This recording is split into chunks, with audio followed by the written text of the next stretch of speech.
have the basketball with a 10-point lead, 46-36. It was 11 at the half. And has crept up to 12 in the second half here, just underway here. There's only 2 minutes gone by here in the third quarter. Buxton has it out front, gets it over here in the corner to Jones. Jones gets it back, and now it's back whipped all the way around to the other side as the Crusaders moving the ball all over the place here. Now they'll drive it into the lane. Look at Buxton get in the lane and lay it up and in. A beautiful dribble drive by Khadijah Buxton, and it's back to a 12-point lead, and there's a steal and a foul. That was actually a break for Martin Methodist there. Janasia Williams called for the foul there. Had the referees let that go, Tisha Jones would have had a uncontested lay-in. So the foul actually, at least for the moment, keeps the lead at 12. Epting brings it in to Jones. Jones back to Epting, to Buxton, over to the left wing. Now down low to Posey, but Posey will back it out. And they'll start it over again. Down to Posey. Posey, double team. She'll get it back out to Buxton. Buxton to Epting. Still 10 on the shot clock. No hurry needed. Now Posey's got a little breathing room. Turn around and won't go, but Epting gets the rebound, and the Crusaders get a second chance. Posey, 16-foot jumper, will not go, and fought for, and the rebound won by the Redhawks. Quickly to the other end. And what a block right there by Tisha Jones, and Buxton comes up with it. Jones with a big swat of the basketball there. Now the Crusaders with a chance on the offensive end to extend the lead. Buxton's three-pointer is no good, and the rebound just actually finds its way out of bounds. The long rebound was chased down but never touched by anybody. So Buxton's three-pointer was short. And with 6:33 to go third quarter, the Crusaders still holding on to this 12-point lead, 48-36. Crusaders have played 2+ quarters of really good basketball, but there's a nice dribble drive right there. Good job by Carson Mullins, just kind of finding some daylight and then streaking to the basket and laying it up and in. It's now back to 10 as we approach the 6-minute mark to their third quarter. In the quarter to Posey, but Posey back out to Epting, who gets it back out to Jones, top of the key. They rip it back into the far corner to Posey, but here it comes right back out again. Still 12 on the shot clock, and this is shortening the game on these long possessions, but not only do you want to have long possessions, but you want to get baskets, and there's one and a foul. Once again, Khadijah Buxton. Boy, you are seeing why the Crusaders love having her back. Nothing seems to rattle her out there. She just, even though it was single digits on the shot clock, just bided her time, found some daylight, and then did a beautiful pass to Posey, who laid it up and in and completes the three-point play, and that gives the Crusaders their largest lead of the game at 13 at 51-38.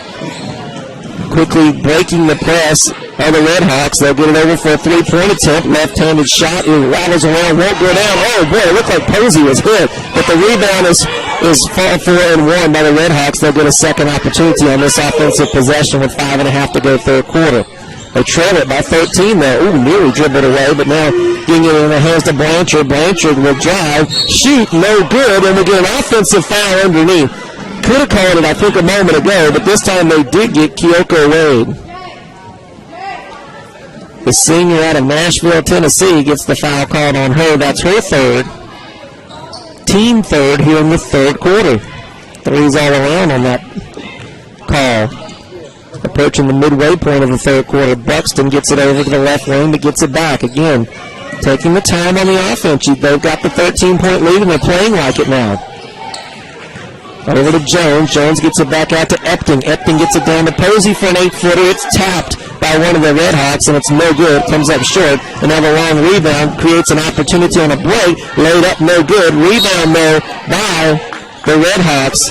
Williams will go to the line to shoot two as she is fouled by Tisha Jones. So one number one fouling the other number one, and that's the first foul on Jones. 4:50 to go third quarter. A couple of Lady Crusaders set to check in. First free throw is up and short. Savannah Richardson checking in, and now streaking in is Pullum. Pullum will also check in along with Yarbrough, Alicia Yarbrough. Second free throw is up, and it's good. So 1 for 2. Crawls it back to a 12-point William Carey lead. So Pullum has checked in for Buxton, and Pullum will run the offense now. Buxton, a really good job running the play, and even a better job there by Tisha Jones, as the Crusaders have been kind of throwing the ball out around that three-point arc back and forth, and right there Tisha took the first pass there from Pullum on that offensive possession, and the Redhawks were not expecting her to drive it to the basket. She's fouled, and she'll shoot 2. First one is good. The Crusaders have really been taking advantage at the free throw line. Second one is up and rolls around and goes in. I know I've said this a few times, but once again, it's the largest lead of the game. The Crusaders continue to creep it higher and higher. It's a 14-point lead with 4:34 to go third quarter. Thought about the three, but pulling it down and nearly throwing it away as Crusaders almost come up with the steal. Almost come up with the steal twice. Mullen drives it into the lane and dribbles it. Oh, boy, that ball was going out of bounds off of a Red Hawk, but one of the Lady Crusaders, I believe it was Epting, did kind of touch it right at the last second. That's a bad break for William Carey. Checking into the game is Devin Cleveland. Tisha Jones will check out. Again, another good stint for Jones. Three-point attempt now is long, and the long rebound goes to the Crusaders. So now dribbling it up the floor and kicking it back out, Epting. Epting gets it to Pullum. Pullum will get it to Cleveland and back to Pullum, and they'll set the offense. 15 still on the shot clock as we're inside of 4 minutes to go third quarter. Crusaders up 14 and trying to extend that. 10 on the shot clock now. Top of the key, right wing now, dribble back out to the left wing. 2 on the shot clock, driving it into the lane with 1. Lay-in is no good. And now a 2-on-1 situation coming at the other end. But getting back on defense was to the Crusaders, but a good job there by Wade handling a very low pass back of her ankles. And she's able to get it back up the board and in. 53-41 now the score. 3.5 to go third quarter. Pullum left wing to Cleveland. Cleveland's going to take that three, and it is off the back of the rim, no good, and a foul by Richardson. So Savannah Richardson gets her third foul with a ill-advised push in the back. She really had no chance of getting that rebound. Neither team in the bonus yet. The next foul by the Redhawks will put William Carey in the bonus. We still got 3:10 to go here in the third quarter.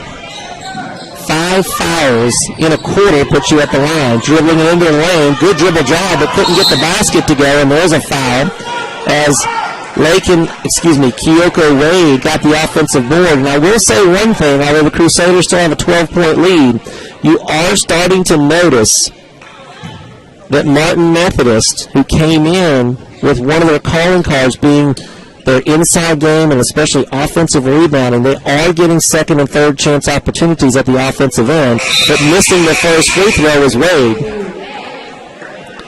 So 3 new people checking in here. It's going to be Tisha Jones, Jada Jones, and Shania Posey checking back in. Of course, they were starters of both the first and the second halves.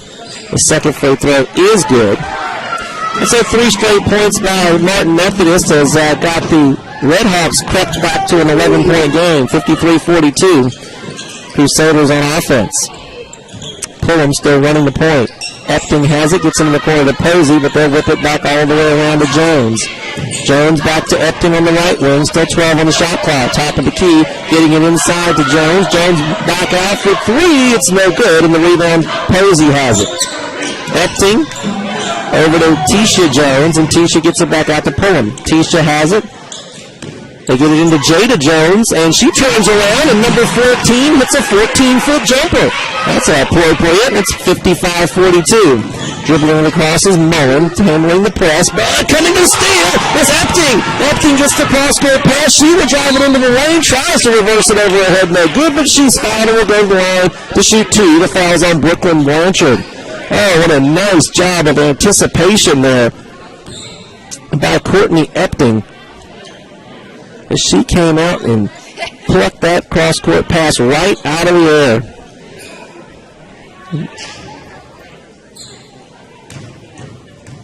Her first free throw attempt, as she's ready to go, is up and off the rim, no good.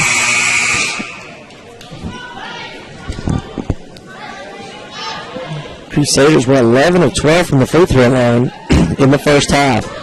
2:11 to go in the third quarter. Crusaders are in the bonus. Next foul will put the Redhawks in the bonus by the Crusaders. Second free throw, good. So 1 of 2. And once again, we've seen this. Martin Methodist